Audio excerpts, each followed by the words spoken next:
مباراة صعيبة برشا للترجي. الترجي إذا كان تحب تهز البطولة لازمك تفوز على الفرق اللي يمثلش شبيبة العمران. الفريق صحيح فريق محترم، صحيح فريق يقدم في كرة وضمن البقاء من فترة طويلة على بكري.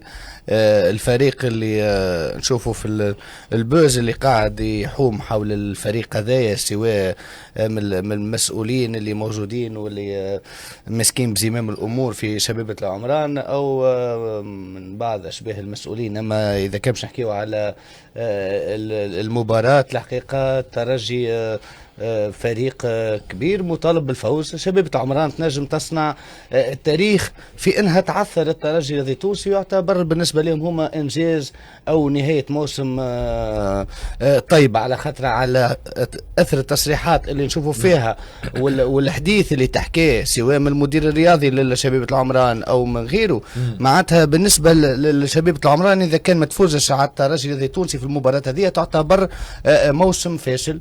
ينساو اللي هما ضمن البقاء على بكري، ينساو اللي هما فازوا على الملعب التونسي، ينساو اللي هما انهزموا جوست في 2 أو 3 مباريات في شد الزويت اللي بقي كل ربح.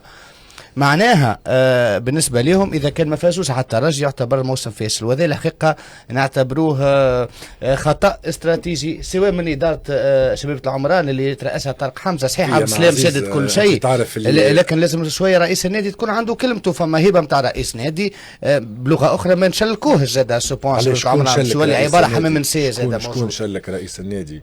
وانت تعرف عزيزي اللي صافي توجور بليزير كونك تنتصر على جمعية كبيرة ترجي رياضي تونسي ولا غيره. كي تبدا انت جمعيه تلعب على المانتيان ولا تلعب في الميليو تابلو، ومش شكل ديما تفوز على انديه من الحجم الثقيل، صافي توجور بليزير. تعرف اللي معناتها سي اون موتيفاسيون دو بلوس بالنسبه للجولات نتاع سون بروفوكاسيون. شكون بروفوكا؟ شكون تو انت كي تسمع عبد السلام بوحوش يقول لك انا جاوني وكتبوا لي على الكار وكتبوا لي على الحيوط نتاع مانيش نبروا في العنف اللي صار الكل غلط. وتم بعديك فما احنا بلاد متاع قانون وتا كل واحد يتحمل مسؤولية الحاجة اللي عملها. لكن بالنسبة للشباب تاع عمران وبالنسبة لعبد السلام بوحوش بروفوكا لمدة جمعة واكثر جماهير الترجي التونسي.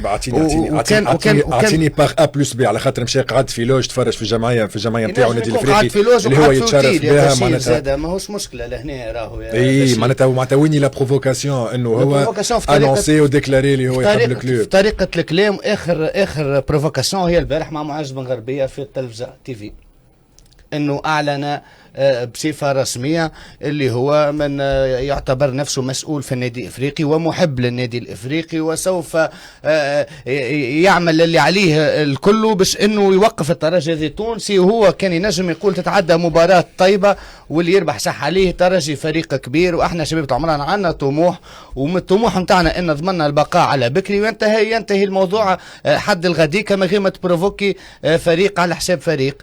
معناتها كي تصير هذا الكل وكي تطيح انت في البياج هذاك وتعتبر روحك سيد مسيب في البلاد بالطبيعه باش يصيروا برشا حاجات كما اللي موجود تويكا، على خاطر انت ماهيش مسيبه باش تقعد تبروفوكي في فريق كبير كما الترجي التونسي. او نعيب على اي انسان زاد اخر انه يبروفوكي النادي الافريقي او النجم الساحلي او النادي الصفاقسي. هذوما فرق كبار يا خويا ما تضحككش عليهم.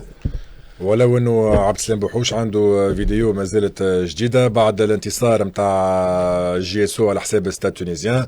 فما فيديو هو في الرون سنترال يدور للجورات نتاعو ويقول لهم راهو باش نعطيكم 5 ملايين خطيه في صوره ما تصير بروفوكاسيون جمهور الستاد. شنو نعملوا التمثيل على خاطر هو بالطبيعه مسؤول في فريق باش يحذر اللاعبين نتاعو انه ما يبروفوكيوش الجمهور المنافس. اي مسؤول يعملها بريتو ماهيش حاجه جديده هذه.